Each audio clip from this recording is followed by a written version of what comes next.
एक के मांगे सब कुछ मिल गया।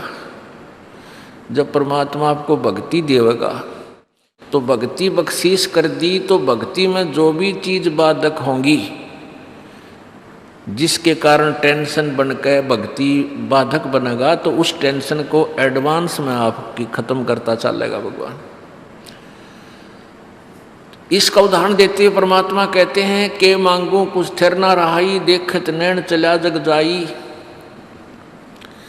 1 लख पूत 1.25 लाख नाती, उस रावण के आज दीवान बाती। अब जैसे पुण्यात्मा बहुत से उदाहरण हैं, आप याद को नहीं रखते, क्योंकि हमारी बुद्धि पर इतना दबाव प्रेशर है इस काल का कि हम थोड़ी सी देर सुनते हैं सत्संग तो याद एकदम आता है पुण्यात्माओं का, जिनके पाप बहुत अक्षीण हो चुके हैं। उनके तो हृदय में ठेस लगती है, बहुत कशक बनती है कि सचमुच या तो बात बिगड़ी पड़ी है। और जिनके अभी बुखार उतरा नहीं पाप कर्मों का, और वो आते हैं, नाम भी ले लिया है, ट्रीटमेंट जारी है, उपचार यही है, धीरे धीरे उनको भी एक दिन ये बातें सीधी अटैक करने लग जाएंगी आत्मा के ऊपर। अब जो सुनते हैं, नए नए भक्त आते हैं जिनके पाप अभी इतने अक्षीण हुए नहीं हैं, कम नहीं हुए हैं, तो वो सुनते भी इन बातों को, लेकिन वह जग है ठिकाने पर जाकर चोट लाग नहीं रही उनके, उनको इन बातों का विशेष असर नहीं हो रहा, लेकिन होगा, ये सुनने से ही होगा इन बातों का, क्योंकि ये परमात्मा की वाणी है, अंदर पाप नाश करने का भी काम ये साथ में करती है। कुछ पाप ऐसे हैं जो परमात्मा की वाणी से, इस प्रवचन से, सत्संग से ही समाप्त हुआ करते हैं। जैसे कपड़ा मैला हो गया है, वो कई प्रकार का होता है मैल। एक तो ऐसा मैल होता है झाड़ दे धूल जड़गी साफ हो गया, एक ऐसा होता है पानी में से निकाल दे धो दे उससे भी साफ हो गया कपड़ा। एक मैल ऐसा होता है कि साबुन लगाने से ही उतरेगा, पसीना लगा हुआ होता है। और एक मैल ऐसा होता है कि वो फिर ड्राई क्लीन से ही उतरेगा। तो ये सभी तरह के तरीके हम ना अपनाने पड़ेंगे, जिसका जैसा वस्त्र मैला है, तो इस सब प्रकार के प्रोसीजर में तो आपको निकालना पड़ेगा। तो सब प्रकार का मैल आपका छुटवाना है। जब ये सब छूट जाएगा तो आपको परमात्मा की एक बात रोज खटक जाया करेगी। आपको नित्यनेम करने को दिया है, उसके अंदर वो मार्मिक शब्द हैं, अगर ध्यान से सुन लो तो रोज पोचा सा लग जाए आपके ऊपर। लेकिन हमने एक रूटीन बना लिया, यो करना ही है, उसकी रेल बना दे हैं, फटाफट फटाफट करके यो तो काम होया। चलो उसका भी लाभ अवश्य मिलेगा, लेकिन उसमें क्या लिखा है उसका रह रहकर असर हो आत्मा पे, ताकि जागृति बनी रहे, बुराइयों से बच कर रहे, भक्ति में श्रद्धा बढ़े। इसलिए वो नित्य नियम सुबह का और शाम का, दोपहर का आपको दिया गया है। तो ये जो बातें आपको सुनाई जाती हैं, इनका असर थोड़ी देर रहता है, क्योंकि काल प्रेशर बहुत ज़बरदस्त है, तीनों गुणों का दबाव इतना ज़बरदस्त है। जैसे किसी की मृत्यु हो जाती है और सभी जब उसको लेकर जा रहे होते हैं, प्रत्येक आदमी के मन में एक बार अवश्य ही आती है, बताइए के लेकर गया बेचारा, कल तक हाय हाय मचा रहा था, हाय मेरा यूँ नो कर दूँ, रात सब कुछ छोड़ कर चलेगा। और उसका वह करके काम तमाम जब उल्टा मुँह करते हैं, वो काल उसी समय बटन ऑन कर देता है, देख तेरा काम वो रह गया, वहाँ जाना है, ड्यूटी पर जाना है, वहाँ पानी की सिंचाई का समय आ गया, चल ट्यूबवेल चलाना है, 1 सेकंड में घी बांध कर उसको कुत्ती बड़ो बढ़ा दे और चल। फिर मनमाने कोई कदे कोई मरे, फिर याद आवे साल 2 साल में। यह सत्संग में आने से वो बातें आपको रोज ताज़ा कराई जाती हैं, और ऐसे ताज़ा कराते रहेंगे तो जगह भी बना जाएगी। रसरी आवत जात से शिल पर पड़े निशान, और करत करत अभ्यास से जड़मती होत सुजान। अब देखो बहुत से प्रमाण हम देखते हैं। अब पीछे से एक विमान दुर्घटनाग्रस्त हो गया, 166 में तो 8 आदमी बच भी गए। 157-58 व्यक्ति जो जहाज में जा रहे थे, वह कितने धनी होंगे, कितने सुखी होंगे, जिनको हम सुखी मान रहे हैं, जो एयरप्लेन में ट्रेवल कर रहे थे, और 1 सेकंड में उनका नहीं पता क्या होना था। तो पुण्यात्माओं, हम बालक हैं, अभी हमें डर नहीं बनता, बच्चे को भय नहीं होता, चाहे वो सर्प नहीं पकड़ ले, बिजली के तार सपारक कर रहे हों, उनमें चिंगारी पाट रही है, उसने भी पकड़ लिया, मर जाता है। और जब बच्चा समझदार हो जाता है फिर सर्प का नाम लेने से भी वो डरने लग जाता है, चारों तरफ बुचक्का होकर देखता है, अचंभित होता है, डरता है, भयभीत हो जाता है। इसी प्रकार आप इस तत्व ज्ञान से आप शाने बन जाओगे, आपके विचार जवां हो जाएंगे, मैच्योर हो जाएंगे। तो फिर आप इन काल के झूठे सुख में आप यहाँ फंस नहीं सकते। फिर आपको डर लगने लगेगा, जरा सी बात कहती है आपके हृदय में वही बात समा जाएगी, यहाँ सोचा तो बिजली गिर गई। जैसे नानक साहब जी बहुत मायूस रहते थे, पुण्यात्माओं कुछ दिनों के बाद जब आपकी भक्ति बढ़ जाएगी, ये आत्मा के अंदर जो ज्ञान समा जाएगा, तो आपकी दशा ऐसी हो जाएगी, ठीक है चाहे वो बात हो रही है ऊपर ले मुँह तो दांत से खिसकाने पड़ जाए थोड़ी देर, लेकिन हृदय से हंसी नहीं आओगी आपको। क्यों नहीं आएगी? क्योंकि आपको वो जगह बन गई आपके अंदर कि यहाँ किस चीज़ पर दांतरे काटना, किस पर आज खुशी मनावा, किस पर नाचा गावा, कल ना भी रख के बिजली गिर जा। एक बारात गई, शाम ने तो वहाँ नाचे थे, डीजे बाजे था, हैं सारी बहन बेटियाँ भी उसकी नाचे कूदे थी।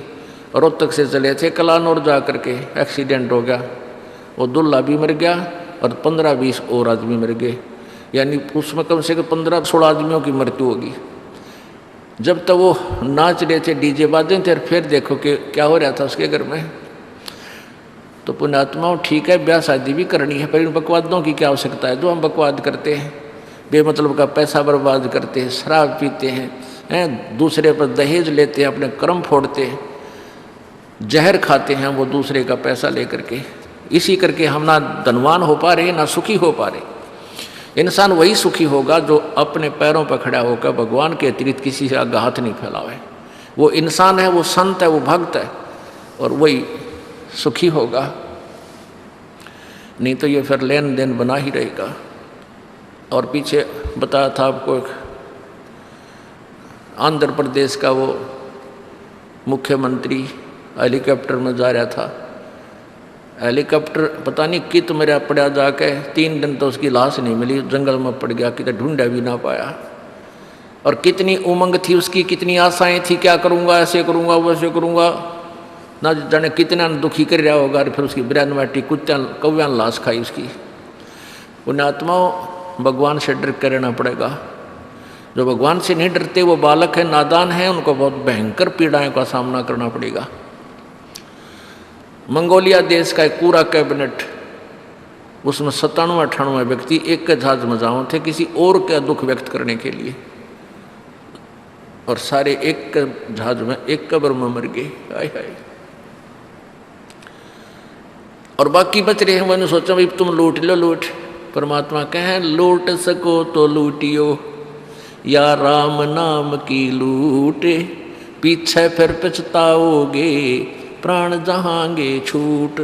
जिस लूट को तुम लूट रहे हो ये लूट नहीं है, ये लूट लूटो राम नाम की, परमात्मा की भक्ति, दान धर्म और सेवा की। या लूटी जाती या लूट है, इसको लूटो। अब जैसे हम किसी को कहते हैं, पता चलता है कि जी ये भगत जो है ना डांस करे था, इनका ब्याह था, नाचे थे। अब पुण्यात्माओं मन इस दास क्योंकि टीचर है, धमकाने भी पढ़ते हो, खुरकाने भी पढ़ते हो, और ये भी कहना पड़ता है भी अगर ऐसे तुम मर्यादा भंग करोगे तो भगवान मदद नहीं करेगा तुम्हारी, या बेशक बताया करो। चलो ये तो उन बच्चों को जो ज्ञान नहीं समझ रहे हैं, जिसने साल 6 महीने नाम लिए हुआ है, सत्संग भी कम सुन पाए हैं, उनसे गलती हो जाती है तो उनको तो खुरका धोखा का हम फिर सेट कर देते हैं, आगे से नहीं करोगे, आगे करोगे ऐसी क्रियाएं तो मालिक साथ नहीं देगा, आइयो से मत आइयो। ये नियम है प्रभु का। तो ये तो हम तब तक कहते हैं जब तक आपका ज्ञान मैच्योर नहीं हुआ। और जो जिनका ज्ञान मैच्योर हो गया, ये दास के कहने की जरूरत ना पड़ेगी, आपका मन को नहीं माने, आपकी आत्मा ही नहीं मानेगी कि ये बकवाद करूं। अब इतना बिगड़ गया मानव समाज। आज से 20, 30, 40 साल पहले जब हम बालक थे, छोटे थे, उस समय ब्याह शादियां देखी हमने ना, तो कोई डांस करने का मतलब भी नहीं, कोई अभद्र ढंग से कोई बोल भी नहीं सकता था गाँव में, और ईब बाप भी नाचे, माँ भी नाचे और बेटी भी नाचे, सरेआम जुलूस काट दिया। अन्यों कहीं मॉडर्न हो गया, टट्टू हो गया, थारा सारा नाश कर दिया अपनी इज्जत का। सरेआम नाचे बेटियां भी, वो तो वैसे ही नाचा करती कहीं बंद कमरों में, और आज सरेआम लड़कियां नाच रही हैं और फिर उसको बड़ी खुशी मना रही है, क्योंकि इतना सतर गिर गया, ज्ञानहीन हो गए हम। तो हमने ये बकवाद इस ज्ञान से छूटेंगी। आपका मन ही नहीं माने किसी प्रकार का भी कोई जश्न मनाने की, जश्न मनाने को दिल नहीं करेगा। कैसे? जैसे ये घटनाएं आपको याद आती हैं। एक भक्त कह रहा था, जी हमने आज 11 वर्ष हो गए त्यौहार नहीं मना लिया। 11 वर्ष हो गए हमने त्यौहार नहीं मना लिया। और जिसके जो ये झूठे सुख को सुख मान रहे हैं और कोई चोट ना लगी है, वो देखे दिवाली न होली न बेगन तार दे हैं, पटाखे नारे फूक के हाथ जड़वा लें किसी और के हैं, किसी के छोर ने फूक दें कि तो कपड़ा माग लाग जाए, कोई तो जुल्म हो जाते हैं। और जिसके घर में यह घटना घट जाए 2 दिन पहले, वो बजा के दिखाओ फिर वो पटाखे। तो परमात्मा कहते हैं ये तो भाई 2 दिन आगे पाछे पटाखे सबके बंद होंगे, तो पहले क्यों ना हम सेट हो जावा, क्यों इसे बूढ़े गंदे लोक में और क्या पे खुशी मनावें। तो ये ज्ञान से बनेगा, और ज्ञान होगा भाई सत्संग वाणी से। तो कह रहा था, जी जैसे कभी तो हमारे घर में मेरा पिता की डेथ होगी, और फिर 1 साल भर तो वो पैक हो गया, 1 साल कोई त्योहार नहीं मनावांगे। उस दिन के बाद बहन का बटेऊ की, अगले साल बहन का बटेऊ मर गया, उससे अगले साल कोई और रिश्तेदार कति निकट के होगी, फिर घर में फिर दोबारा चाचा का नंबर आ गया। तो कहते 11 साल हो गए हमने कोई त्योहार मनाए। तो पुण्यात्मा ये गंदा लोक है, यहाँ पर तो हम ढीठ होकर खुशी मना रहे हैं, यहाँ खुशी की कोई जगह नहीं।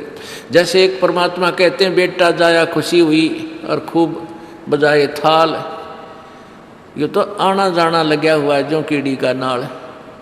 एक का जो है ना 10-12 वर्ष के बाद पुत्र प्राप्ति हुई, तो उस पुत्र के यानी उस लड़के के दादाजी ने आसपास के 10-12 गांवों की नौते दे दिए, उड़ा खूब खाना खुना खिलाया, शराब स्वरूप पार्टी, यानी खुशी का ठिकाना नहीं रहा।